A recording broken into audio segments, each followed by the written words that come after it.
We need to pay attention in this time. It's going to get harder for people to migrate, to assimilate, to even travel to the continent. And I don't mean this as it won't happen, it's going to be impossible. But for many people who understand travel internationally, if you're an African, continental African, and you've traveled, you know the challenges of even going to another African country.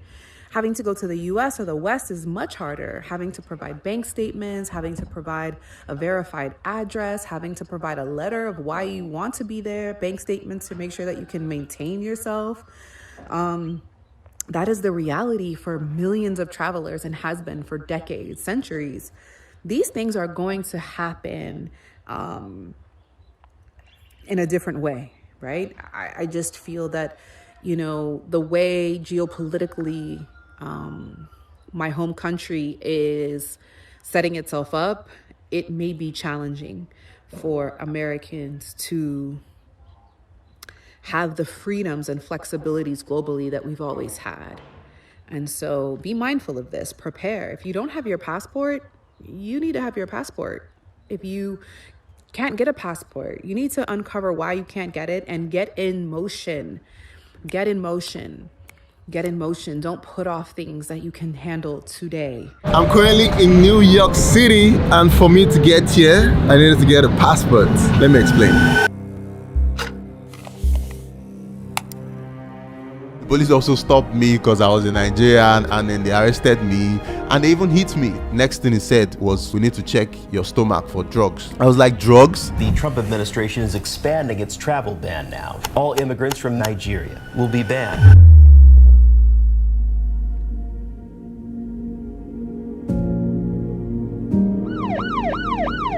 I got arrested. They went through my phone. They put me in handcuffs, and they were like, "Oh, that I'm like a fraudster because I'm in Nigeria and all of that." It's been 5 years since I started making videos, and while a lot of you guys on the other side have seen me travel the world and experience different places, it has not been easy. Traveling as a black person, an African, certainly is not easy. Ashley in Africa tells us that you can expect things to be harder this year. And if anything is to go by, the story of Tayo Aina, a YouTuber from Nigeria, now a dual citizen of the Caribbean, certainly underscores the big challenge of traveling as an African or black person across the world. Hello and welcome to AOB. This is Africa, our business. If you're here for the first time, we do analysis of the challenges and what happens in the continent and the experiences that diaspora have across the world. That's our mission here. So to really get into program with us, do subscribe, hit the like button, and ring the bell so you don't miss any of our notifications.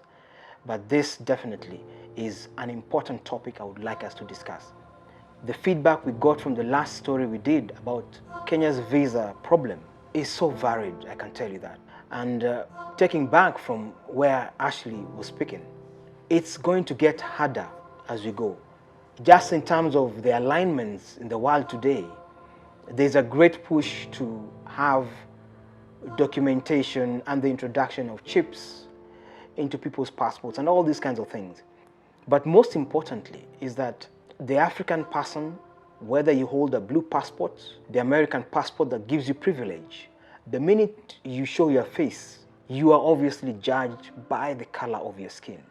And this is the one thing that a lot of those who are watching our content are actually missing. So we have naysayers and Africans who will say, these guys are Americans. They have no business trying to dictate to Africa how they should run their affairs. And this is in reference to visa fees and movement across Africa. But the one thing that people are forgetting is that for as long as you are of African descent, for some reason, traveling will be a challenge because you will be treated in a particular negative way. Nigerians, for example, unfortunately, have had big trouble with the green passports, so that the minute you flash it, you are prejudged before you get the opportunity even to defend yourself, or just to travel as you should, as you would want, as a tourist or as a content creator, which is now commonplace. And Tayo Aina, whose story we are featuring here, for example, shares the story of being arrested on the continent of Africa. And it is a big challenge, because one would hope that home, which is what Africa is for anybody who is of African descent, would be more welcoming to you, so that movement across borders can be easy. But for some reason, African nations are fairly reluctant to make traveling across the continent easy. And it's not only for foreigners, in quotes. And by foreigners, I mean even those who are in diaspora. But the European person has tended to have a bit more advantage. The privilege based on the passport where they come from, but also white privilege, which tends to open doors. A disappointing factor for many Africans of the diaspora and Africans on the continent, because you'd hope that you would be given first priority. President Obama, one time visiting Kenya as a young man, had an experience of being served after a European individual was served at a local hotel in Nairobi, and where he had hoped that being home, he would get fast treatment, even if not fast treatment, on a bare minimum, first come, first served basis. So there seems to be a hangover about the Western powers on the continent. There is a remnant of that colonial legacy that still exists within the minds of a majority of us. How will the African person hold their own, be proud of their own identity, because this is an identity crisis, and celebrate their own? There is nothing wrong in celebrating your own, as long as a people, as citizens or as individuals, we treat every human being with dignity. Bottom line, that is what Tayo Aina is talking about. So this is not to say that citizens of countries are engaging in these dehumanizing activities. The state's systems operate in a manner that they tend to serve those in power. And for as long as they serve those in power and they can get away with some of these atrocities, some of these discriminations, then for them it's fair and dandy. And that is a travesty. That is a tragedy that is going on every other day.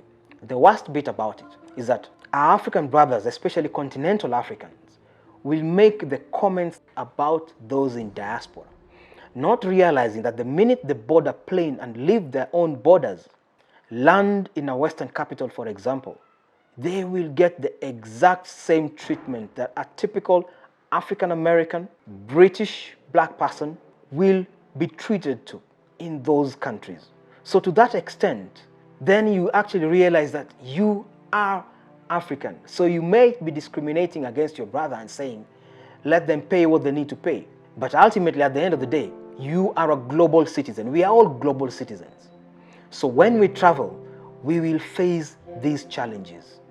So Africa has got to get its sense of pride, develop its nations, get our quality of life to the level that the ordinary citizen can celebrate their own, and begin to fix this legacy of colonialism that seemed to have put something in the minds of many to think that what is African is not good, nor is it superior, because that really is the crux of the matter.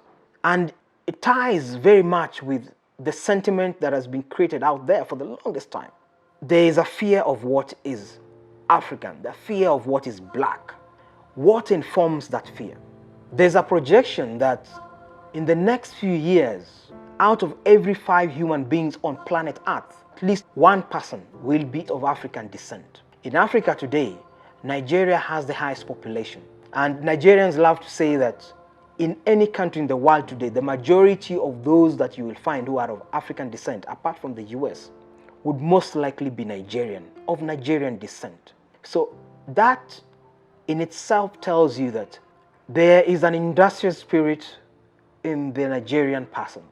There is an industrious spirit in those who leave their borders to travel to other countries. So even those in diaspora who have been born and raised in the US, for example. Welcome back home. Thank you. What's your local name? My local name is Kojo. It takes an adventurous spirit for them to relocate to Africa, to motherland, start life anew, and build businesses and empires in these locations.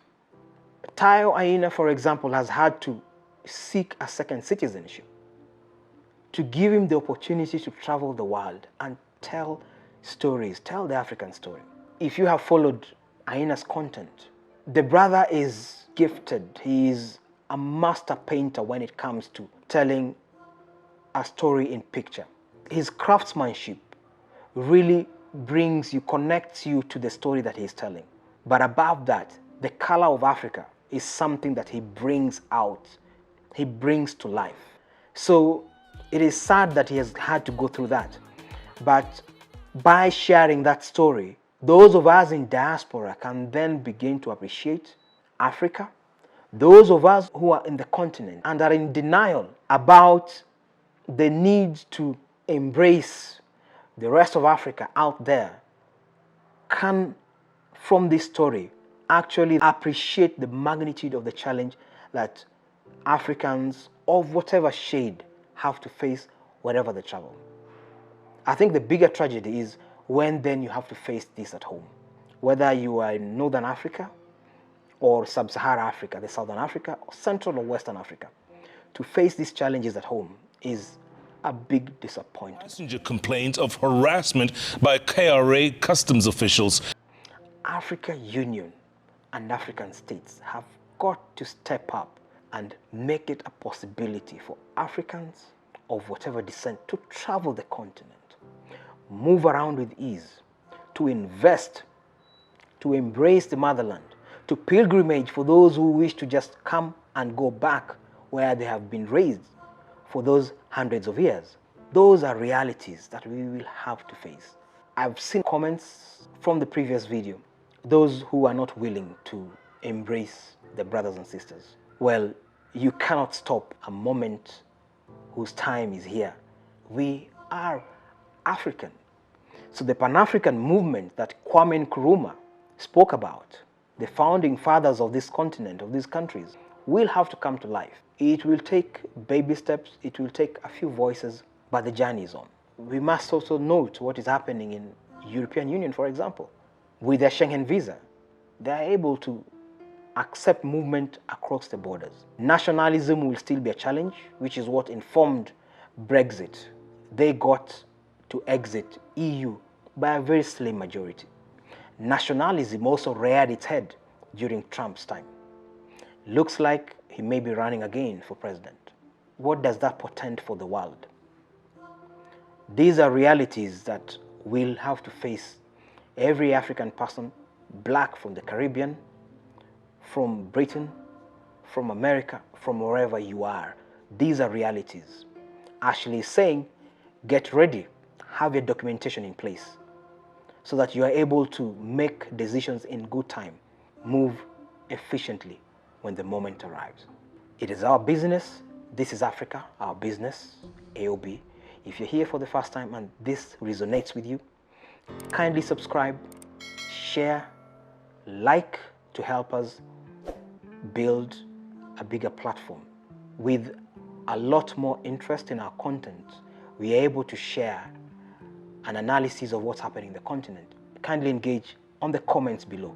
What are your feelings about the experience that Tayo Aina went through? Suggestions from Ashley in Africa. What are your own thoughts about how we can move this conversation forward? It's crucial for us. It's our moment, it's our business. I thank you for your time and we see you again in the next video. I'm out.